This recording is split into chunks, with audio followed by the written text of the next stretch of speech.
Empowering minds and shaping futures, Lakshmi Narayana Arts and Science College, Mayanur offers top-notch education, experienced faculty, modern facilities and a vibrant campus life.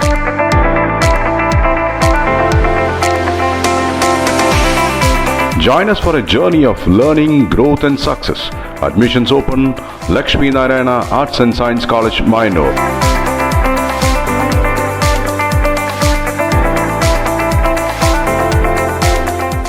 Ottapalam taluk ആശുപത്രിയിൽ polio vaccination പരിപാടി നടന്നു. Polio നിർമ്മാർജ്ജന യജ്ഞം 2026 ഭാഗമായി ഒറ്റപ്പാലം താലൂക്ക് ആശുപത്രിയിൽ polio vaccination വിതരണ പരിപാടിയുടെ ഉദ്ഘാടനം നടന്നു. ഒറ്റപ്പാലം നഗരസഭാ ചെയർപേഴ്സൺ MK ജയസുധ ഉദ്ഘാടനം നിർവഹിച്ചു. താലൂക്ക് ആശുപത്രി സൂപ്രണ്ട് ഡോക്ടർ പത്മനാഭൻ അധ്യക്ഷത വഹിച്ചു. Ward councillor TP Pradeep Kumar, ആരോഗ്യ സ്റ്റാൻഡിംഗ് കമ്മിറ്റി ചെയർമാൻ രാമകൃഷ്ണൻ, ആശുപത്രി ജീവനക്കാർ എന്നിവർ പങ്കെടുത്തു.